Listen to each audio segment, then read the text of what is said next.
Nagbabalik na naman ho tayo. Kung saan ho kayo naroroon ay magandang umaga, magandang tanghali at magandang gabi sa inyong lahat. Ito, kung napapansin nyo sa aking likuran, ay pumatak na ho ang snow. Ano ho? Yan. Yan. Nakikita nyo naman Yan. Ang date ho ngayon ay December 4, araw ho ng Lunes. Naisipan ko ho mag-vlog at baka ho ako'y may mahihingin tulong sa inyo. Ay gawa ho ang aking pinsan ay dumating ho dito sa bahay ko. Bali sinundo ko kanina doon sa Service Canada. Siya ho ay galing Taiwan. Ay kaso ho ang nangyari, siya ho yung tinatawag na, kung nadidinig nyo, yung tinatawag ho na seasonal worker galing ng Taiwan. Ay ngayon doon sa seasonal worker na yon, may kontrata ho siyang 6 na buwan. Kaso dapat sa January pa ang kanyang 6 na buwan. Ay ang nangyari ho, 4 na buwan pa lang siya sa British Columbia, sa Golden, ay tinerminate na daw ang kanyang kontrata. Ay ngayon inamumroblema. Ay pupuntahan ho natin ngayon, nagkakapilaan sa loob at kami kumain ng tanghalian. Ay tatanungin natin ho at baka ho kayo may ma-share at may maitutulong ho sa kanya. Sana ho naman ma-share nyo ang vlog na ito at baka ho may mga maitutulong tayo sa kanya. Pero alam ko naman ho na hindi lang ho pinsang ko ang nangangailangan ng tulong. Marami ho tayong mga kapwa Pilipino na nangangailangan ho ng trabaho, ng lamia dito sa kahit sa iba't ibang parte ho ng Canada. Ay papasok na ho tayo sa loob. Ay ito ho ang itsura ng December 4, araw ho ng Lunes. Yan, may snow na ho, pumatak ho. Yan, papasok muna ho tayo sa loob. Yan, nagbabalik na ho tayo. Ito ho ang aking pinsan. Yan ho, taga-Kalatagang Batangas. Bali, magkalapit lang tayo. Barangay Hukay, tapos sa amin. Yan, sa Encarnacion, sa Sitio ng Kaan. Yun ho ang aming lugar doon sa Batangas. Ay ngayon ho ang aking pinsan ay galing ho rin ng Taiwan. Ilang years ka na pinsan sa Taiwan? 9 years. Tapos ang trabaho mo doon? Production worker. Production worker. Ay ngayon, paano ka nakapunta dito sa Canada? Anong step ang ginawa mo? Gamit ang agency. Gamit ang agency. Pwede ba natin banggitin ang agency o hindi na? Pwede namang banggitin. Kasi anong agency yan sa Taiwan? GGTCC Family. GGTC Family. Tapos dumating ka ng British Columbia sa Golden ng as a temporary seasonal worker na contract ng 6 months. 6 months. Nagbayad ka sa agency? Oo, bayad ng agency ng Taiwan, tapos bayad sa consultant dito sa Canada. So magkano bayad mo doon sa agency sa Taiwan? Ang bayad sa Taiwan ng pinagbayaran ko ay 33,000 sa Taiwan dollar. Nasa ano 'yon? Sabihin natin 55 sa peso, 55,000 sa peso. Ay yung plane ticket mo, ikaw din ang naggumastos? Hindi, sagot na ng ANW 'yon. Binayaran lang namin yung consultant na nag-process ng papel namin. Nasa 4,000 CAD. Okay. Bali ho si pinsan, Marlo pala, si pinsang Marlo ay kuwan ho yan. Bali galing ho ng Taiwan, tapos so nakuha ho ng ANW sa Golden. Cross country. Yan. Tagal mo din pala OFW na, 9 years no? 9 years. Oo. Ay bali ganito ho ang nangyari. Paano ba nangyayari sa iyo pinsan? Bali, ang pinirmahan mo kontrata as a seasonal 6 months. Ay ano nangyari sa iyo sa Golden, sa British Columbia, doon sa ANW? Ngayon, nagbaba sila ng papel na humihina yung benta at kailangan nilang na-target na nila yung summer na yung benta nila ba pagdating ng pasok ng winter humina bigla. Kaya ang nakalagay sa papel mismo na nalulugi sila na wala ipapasahod sa seasonal worker. So parang nagbabawas sila ng labor cost labor cost. Wala sila mapapano. Ganun ang. Tapos ang naging desisyon niya ho ni Pinsang Marlo ay gayon na nga ho nangyari sa Golden Base. Ay ngayon lumipat ho siya dito sa Edmonton, Alberta at meron ho daw siyang kaibigan dito. Bali sabi mo sa akin kanina, 3 kayo na umalis ng Taiwan. Oo, 3. Na pumunta ng ANWBC. Yung isa nagkalamiya. Nagkalamiya sa Soyos. Tim Hortons. Yung isa naman nasa BC pa rin. Na waiting. Waiting naman. Siya lang ho yung nagpunta dito sa Edmonton at nagbabaka sakali nga ho sa swerte.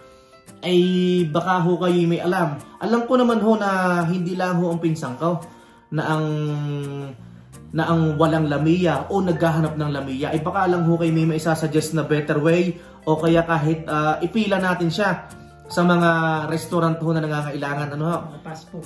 Sa mga fast food. Bali, yun nga ho nangyari. Di ang naging step mo ngayon, magre-renew ka na ng one month ng iyong galing ka ng Service Canada kanina, sinundo kita, magre-renew ka ng work permit. Or either ng tourist visa or work permit. Para yung timeline mo dito humaba. Okay. Para hindi mawala yung status. Oo. Yan ang sabi ng sir. Ay pero may mga na-applyan ka na. Kaya paano naman, may napasahan ng resume pero still waiting pa rin. Still waiting pa rin. Ay nabanggit ho ni Pinsan, siya daw parang may nilapitan ka ng agency, Pinsan. Magkano singil sa iyo? Yung pagkakasabi nila, bali ngayon ang kalakaran ng singilan. Pinakamababa na yung 10K. 10K? Canadian dollar. Tapos medyo hindi pa natin alam kung talagang mapipiat ka niya. Sa ano mo yun? Sa pasok mo sa agency o consultant man. Nakaw. Walang kasiguraduhan. Walang kasiguraduhan. Oo nga, ano? Ay siya ay na-share hula ang namin yung nangyari sa pinsang ko. Gaya ho ng sabi ko kanina, baka ho kayo may maitutulong, may maisasuggest. Alam ko naman ho talaga na talagang hindi lang ang pinsang ko naghahanap ng trabaho dito sa Edmonton. At least ho, na-share ho namin ang experience niya, nangyari ho sa kanya. Na yun nga ho, 6 months ho ang ibinigay na kontrata. Tapos pinutol. Asak-asa ang aking pinsan na siyempre malaking pera pa rin yung maiipon mo noon. Hanggang January. Sa 2 buwan. Siya ho nagpo-forklift rin. Dati din siyang operator. 3 years sa Taiwan. Yan. Unang kontrata. Ay baka ho kayo may maisasuggest na pwede hong tumulong sa kanya. Bali naka-4 months na ho siya sa Golden ANW. Kaso nga ho, yun, ganun nga ho nangyari. Pinutol ho ang kontrata. As a seasonal. Yun, as a seasonal worker. Pinsan, bali magkano lahat ang nagastos mo kung sa pera sa atin? Lahat-lahat. Mula Taiwan. Nasa 300 sa peso yun. Mga total ko. Kasama na yung IELTS. Nag-IELTS ka rin? Mayroon na. International yung IELTS. Medical. Tapos ang tinutuloyan mo dito sa bahay, kaibigan mo rin na galing Taiwan. Taiwan din. Pero may status na siya rito. 2 years yung contract nila. 2 years naman. Baka yun ang work permit na tinatawag. Na-ready to PR after 1 year. Pwede sila mag-apply. Okay. Ayun ho ang nangyari. Nung ako pinsan nasa Labrador, merong mga seasonal worker na tinatawag doon naman sa capital ng St. John. Bale, ang nangyari doon, natapos ang 6 months doon sa St. John, tapos nag-apply sila doon sa pinanggalingan ko sa Newfoundland and Labrador, sa Labrador City, natanggap naman sila sa Canadian Tire. Ay ngayon, ang way na laang natin, hintayin natin si Mrs. at magtatanong-tanong tayo kay Mrs. at mas maraming kaibigan si Mrs. sa akin. Mas malawak ho ang kaalaman ng aking asawa sa mga ganyan. Pero may sinasabi si Mrs. sinasuggest din pinsan si Mrs. na mag-agency nga kung talagang walang-wala na. Ay kaso talagang malaking pera. 10,000, magkano yun? 10,000? Kalating milyon. Kalating milyon? Walang kalating milyon. Magkano pala ang sahod mo sa ANW noong nasa BC ka? Bale, ang per hour ko doon ay 16.80 per hour. 16.80 per hour? Okay. Ay, yung bayad mo sa bahay? Medyo malaki. Magkano? 735 per month yun. Kondo. Ilan kayo sa kwarto? 2 yun. 2. Buti sana kung solo mo. Tapos butit na tulungan ka ng iyong kaibigan. Nakikita ko ngayon. Magkano ngayon ang bayad mo dito sa bahay? 275 kada isa kami. Bali 500 plus yung isang basement room. Bali nga si Pinsan, dapat siya may trabaho ngayon, may part-time. Nakiusap lang ako sa kanya na tumuli din sa bahay at na magmerienda ng kaunti. Siya ho magtatiles sana ngayon, maggagawa ng tiles at tiles sitting. Yun, Yun, inagaw ko muna ang kanyang oras ngayon at kami taon ho bago huling nagpakita. Sabi ko nga bukas na siya mag part-time, yung magagawa na ho ng tiles at mayroon ho din siyang kaibigan na willing naman hong tumulong sa kanya, yung part-time na magawa ng tiles. Para ho kami makapagkwentuhan, yun nga, pinapunta ko siya dito, sinundo ko doon sa Service Canada. Ngayon, ang gagawin natin, pagdating ni Mrs., mag-a-apply tayo noong extension. Magkano bayad sa extension? Nung tanungin ko sa Service Canada, $155 yung pagkakasabi nila. So, ang mangyayari, kung ang tapos ng work permit mo ay January, madudugtungan siya ng another 6 months. Ano? Yun. Para hindi mawala yung status mo. Ayun, inuulit ko ho, baka ho meron kayong alam dyan, o kahit ho sa ang probinsya na willing ho magbigay ng lamiya, ano ho. Pero gagawa ho din kami ng paraan dito na nagtitext na nga ho ako sa mga tropa ko rin na baka nga ho matulungan ng pinsang ko. Talaga ho namang kahit sinong magsabi, pag ikaw ay nasa Canada na, may chance na, ano ho. Yun nga lang ho ang nangyari. Talagang ang dami ho din nating aplikante dito sa Edmonton, Alberta o kahit sa parte ng Canada, talaga hong nakapila. Pero kainaman naman pinsan ang agency pag 10,000 hinihingi, ano? Masyadong mga nagbibigyan. Maraming salamat ho sa mga sumusubaybay sa aming munting channel. Sana itong maliit na vlog na ito ay nagkaroon ho kayo ng idea at sana ho matulungan nyo ho siya, ano? Pinsan pa paano mangyayari yun? Wala nang nagawa talaga yung manager nyo ng kwan. Sino ba ang dapat sisihin doon? Agency sa Taiwan? O manager? O yung manager nyo sa A&W? Ano bang... Hindi, bali agency at consultant sa Taiwan din? Taiwan at dito sa mismong Canada. Kasi wala silang kasiguraduhan na plan B na plano sa amin after 6 months. Pag ganun ang nangyari? Okay. Kasi yung may-ari or yung mismong manager ng A&W, may kontrata naman silang binigay na 6 months lang talaga. Ang problema lang, wala silang plan B para sa amin. Kung magtapos ba yung 6 months, kung i-rehire ba kami, or may paglipatan sa amin. Yan ang naging scenario. Oo. Kaya mas mahirap yung mga seasonal worker kagaya namin. Kaysa sa temporary worker na may kontrata ng 2 years. Na 2 years agad. Much better At yun. least doon sa 2 years, mahaba-haba yung planchado, makakaipon ka agad. Alam mo, may maiipon ka kahit kaunti, ano? May posible kang ma-PR kasi as a temporary, hindi siya seasonal. Kumbaga may kontrata na mas mahaba. Hindi kagaya sa amin na 6 months, ay asahan ka talaga na matatapos yung 6 months mo.